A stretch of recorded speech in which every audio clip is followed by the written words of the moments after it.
Muy bien, bienvenidos de nuevo a la tercera parte y final de mi participación en este taller. Después de lo que hemos revisado y del trabajo que han hecho, pues nos queda hacer un repaso de lo que es el abordaje integrado y cuáles son los criterios de buen control. Y para eso es importante que recordemos y tomemos en cuenta por qué es importante alcanzar el valor meta de hemoglobina glicosilada. Recuerden ustedes el estudio del UKPDS, que ha sido demostrado que por cada 1% de reducción de la hemoglobina glicosilada, las diferentes complicaciones por diabetes disminuyen significativamente, mejorando el pronóstico, ¿verdad?, de las personas en su calidad de vida.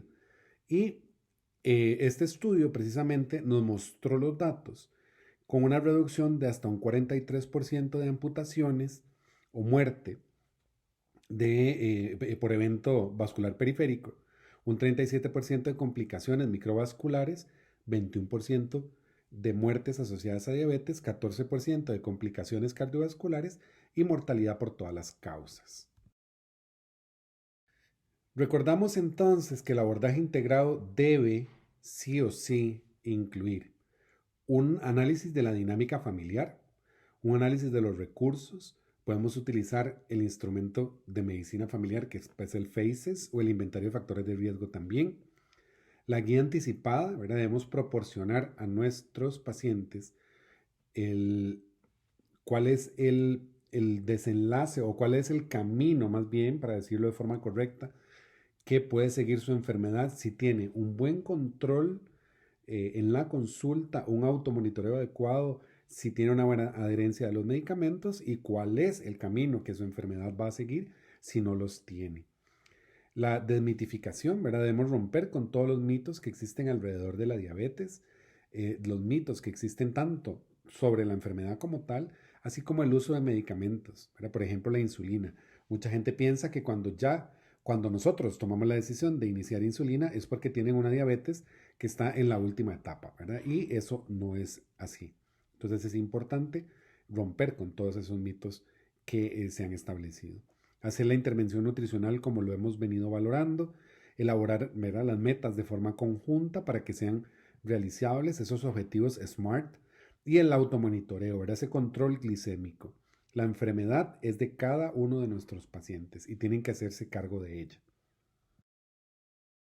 Pues bueno, ¿con qué nos ayudamos o cuáles son esos criterios de buen control? La hemoglobina glicosilada. Entonces recuerden que debemos mantener, ¿verdad?, o los pacientes deben mantener una hemoglobina glicosilada entre 6.5 y 7.5%. Hay algunas guías que hablan de entre 6 y 7%, pero depende de la población que estamos hablando. Cuando nos referimos a adulto mayor, por ejemplo, podemos ser un poco menos exigente en cuanto a la glicosilada por el riesgo que tiene de sufrir hipoglicemias. En Costa Rica, por ejemplo, les puedo mostrar que la guía para la atención de personas con diabetes mellitus tipo 2, que está disponible en la web, ¿verdad? Lo pueden buscar en Google o en cualquier otro buscador y la guía está ahí. Y se llama así Guía de Diabetes Mellitus tipo 2 de la Caja Costarricense del Seguro Social. Tiene un protocolo para control clínico de los pacientes en el primer nivel de atención, en la puerta de entrada al sistema de salud. Y esto incluye desde una historia familiar, la historia de la enfermedad, las comorbilidades que ya el paciente pueda tener, la presencia de complicaciones, la evaluación mental, psicológica y social de esa persona, el estado de vacunación, la exploración física general, eh, entre otras cosas, ¿verdad? Y el programa, ¿verdad?, la propuesta que se hace de cómo se debe abordar. Entonces ustedes ven, esto es una guía que lo que dice es qué es lo que se debe hacer en la primera consulta del año y qué es lo que se debe hacer en cada consulta en los meses siguientes, que normalmente, por lo menos acá, se hace cada 3 meses en los pacientes diabéticos. Muy importante, como decíamos, la actividad física, ¿verdad? El ejercicio y la salud en el proceso de atención en la persona con diabetes mellitus. Entonces vemos que el ejercicio tiene que ser integral, ¿verdad? Entonces hablamos de ejercicio aeróbico, de ejercicio anaeróbico, de flexibilidad, ¿verdad?, para mejorar el equilibrio también. Y hay diferentes eh, estrategias que nosotros le podemos brindar a nuestros pacientes para que puedan realizar este ejercicio si no contamos con la colaboración de un profesional en el campo. Entonces, por lo menos de que los pacientes, como decíamos, hagan una caminata, que gasten esos 150 minutos por semana, que lo distribuyan de la forma que mejor les calce en su diario vivir, pero que ojalá sean unos 5 días, unos 30 minutos por día, y esos 30 minutos incluso pueden ser fraccionados en 15 y 15 minutos o 10, 10, 10 minutos por día. Entonces, esos criterios de buen control. La hemoglobina glicosilada cada 3 meses, ¿verdad? Que como dijimos debe estar en un rango aceptable para la guía que se establece a nivel general, pero si lo queremos ver con glicosiladas por debajo de 7 para la población no adulta mayor y para la población adulta mayor un poco más flexibles dependiendo del riesgo o de la fragilidad que esa persona tenga para sufrir hipoglicemias. Presión arterial de menos de 130/80 para todos, colesterol LDL de menos de 100, albuminuria menos de 30. El examen visual, ¿verdad? Que tenemos que ver si ese paciente ya tiene algún grado de daño, ¿verdad? A nivel del fondo de ojo y que debemos describirlo y catalogarlo. El enfoque de metas individuales, el automonitoreo de la glucosa, los hábitos de autoexamen, ¿verdad? Pies, uñas y sensibilidad, que es sumamente importante. Llevar a nuestros pacientes a alcanzar la meta. El control periódico. Idealmente, cuando nosotros empezamos un tratamiento con los pacientes, lo que debemos es dar un seguimiento pronto para ver la tolerancia a los medicamentos, en el caso de que ya lo hayamos iniciado. Cuando estamos solo con medicamentos orales, podemos dar una cita inicial en un mes para valorar cómo lo están tolerando. Si ya tenemos un paciente insulinizándose, lo ideal sería monitorear la dosis de insulina cada 3 días. En aquellos casos en que no se puede hacer, pues bueno, dejamos una cita inicial de control solamente de glicemia y de la dosificación de la insulina, probablemente a una semana o a 2 semanas. Y el control como tal cada 3 meses. Cada 3 meses con hemoglobina glicosilada, una glicemia en ayunas y un examen general de orina.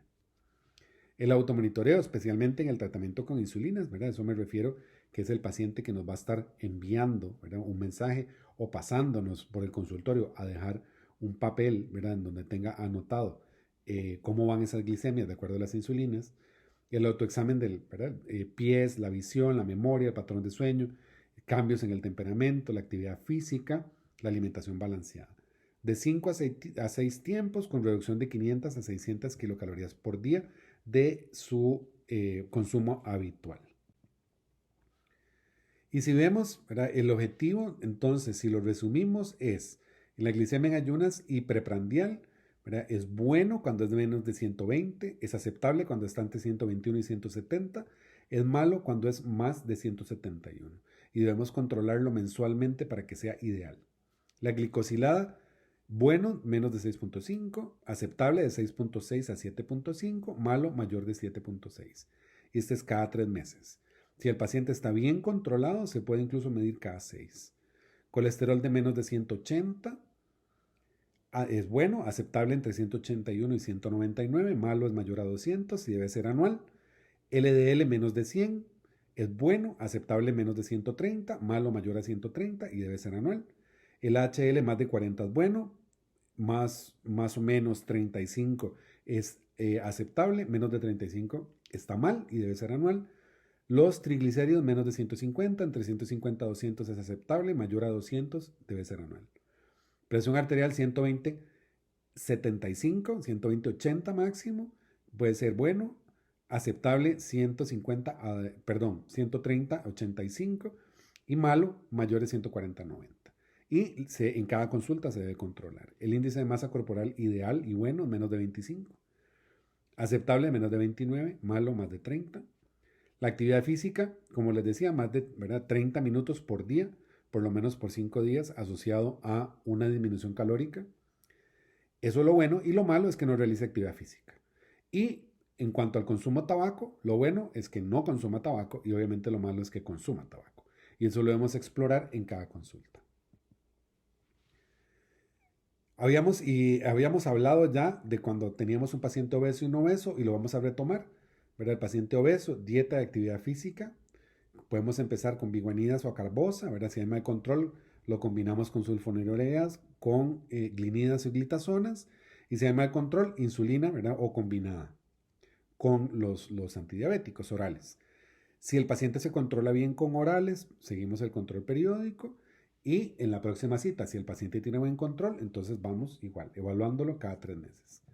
En el paciente no obeso, igual, ¿verdad? Una intervención nutricional, la actividad física, podemos empezar con sulfonilureas o biguanidas, o glinidas, perdón, mal control, combinamos con biguanidas o glitazonas, y si aún así sigue mal, empezamos insulinas.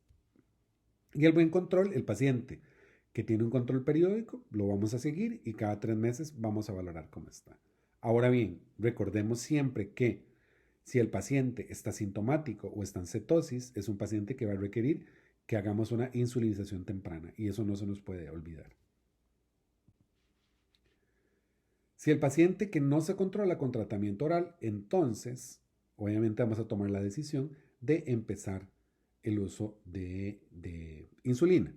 Ahora, les decía yo que cuando hablamos de NPH, ¿verdad? Que es esta insulina de acción intermedia, vamos a empezar calculando una dosis entre 0.1 y 0.2 kilogramos unidades por kilogramo de peso para iniciar con una sola dosis por la noche. Esa dosis, para que sea lo más fisiológica posible, debe suministrarse entre las 9 y las 10 de la noche.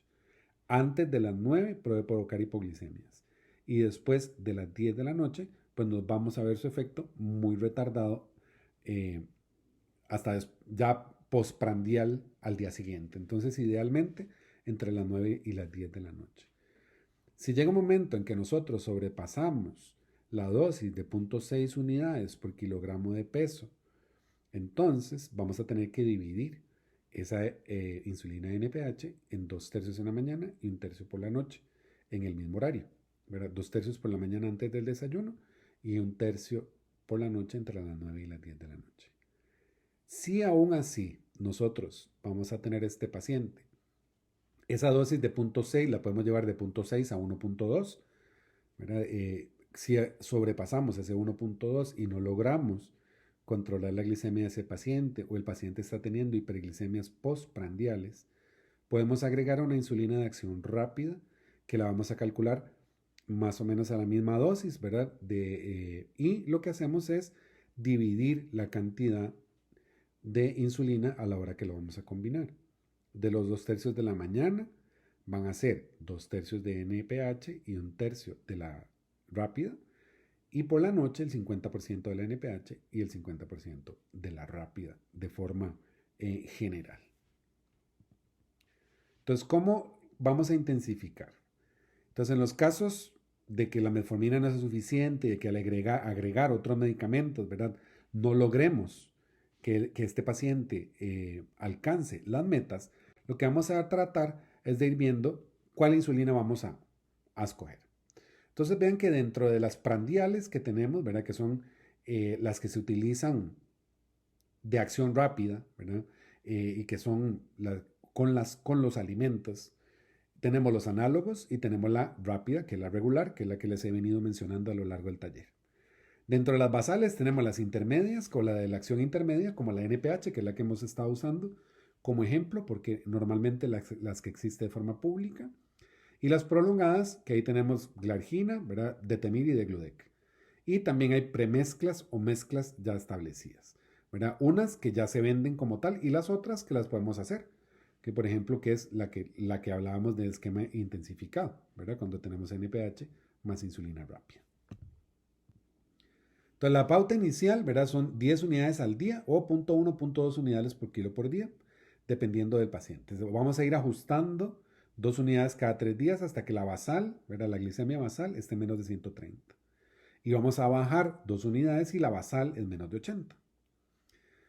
El tratamiento lo vamos a intensificar, que puede ser de 3 formas. Cambiar de 2 dosis de insulina de acción prolongada, ¿verdad? Añadir una insulina prandial o añadir algún otro medicamento en el caso de que tengamos acceso a ellos, ¿verdad? Podemos tener lo que se conoce como Basal Plus, en donde se añade una dosis de insulina antes del almuerzo. Y la basa al bolo, que si el control sigue siendo insuficiente, añadimos otra dosis antes de la cena. Y si aún así sigue siendo insuficiente, otra dosis antes del desayuno. De forma fisiológica, lo que tratamos entonces, como les decía, es de parecernos lo más posible a la función normal que debería tener el páncreas. De la dosis única de insulina en la noche se debería poner no antes de las 9 ni después de las 10. Inicialmente, como les decía, una dosis de 0.1 a 0.2 unidades por kilo. Vamos ajustando de 2 a 4 unidades una o dos veces por semana hasta que alcanzamos la meta. Si no la alcanzamos, entonces, era lo que también les mencioné, si sobrepasa los 0.6 unidades por kilo por día o un total de 40 unidades, lo que hacemos es dividir, ¿verdad?, en 2/3 y 1/3. La primera dosis se inyecta 30 minutos antes del desayuno y la segunda no antes de las 9 ni después de las 10. Y la dosis total para inyectarla 2 veces al día la vamos a calcular, como les decía, entre 0.6 y 1.2. 2/3 en la mañana antes del desayuno y el tercio restante entre las 9 y las 10 de la noche.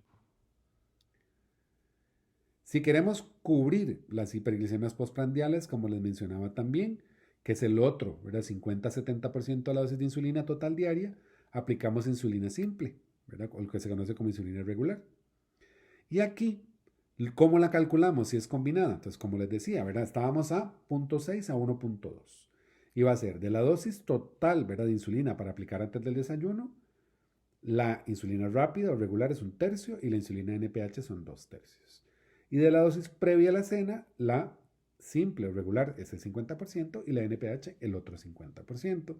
Y lo que pretendemos es tener este efecto, ¿verdad?, en donde vamos a regular las insulinas preprandiales y las postprandiales.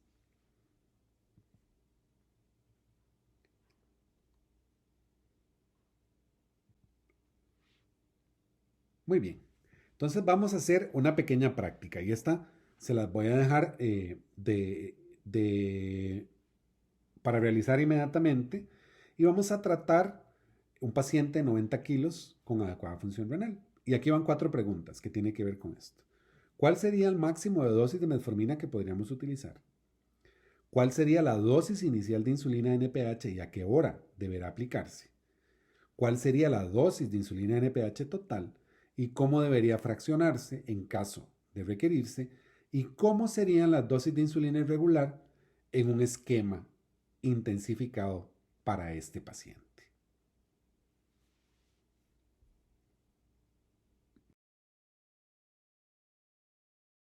Bueno, para concluir, Albert Einstein dijo que si no lo puedes explicar sencillamente es porque no lo has comprendido. Espero que este taller les ayude en su quehacer diario con los pacientes diabéticos. Tratar diabetes es un reto. Hay que tomar decisiones en conjunto. Eso es una de las cosas más importantes que no se nos pueden olvidar. Tenemos que hacer ese contrato inicial con los pacientes para que logremos una adherencia adecuada, un monitoreo y un seguimiento constante del tratamiento que estamos suministrando. Así también es importante que recordemos que en el año, por lo menos una vez al año, en todos los pacientes diabéticos hagamos un examen físico completo con agudeza visual, fondo de ojo, prueba de sensibilidad, en un electrocardiograma, si podemos tener acceso a una radiografía de tórax, valorar uñas, la presencia de hongos, siempre tomar en cuenta el patrón de sueño que tiene el paciente, el tipo de actividad física que realiza, cómo es su consumo alimenticio diario, ¿verdad?, de acuerdo a las características del lugar donde viven, ¿verdad?, y de las costumbres que tienen. El éxito del abordaje de la diabetes es que sea individualizada. Si nosotros caemos en el error de generalizar la atención, entonces nos va a costar mucho más alcanzar los propósitos de buen control. Espacio. Muchas gracias a los organizadores de este maravilloso evento y quedo a su disposición en mis redes sociales para lo que necesiten. Muchas gracias. Hasta luego.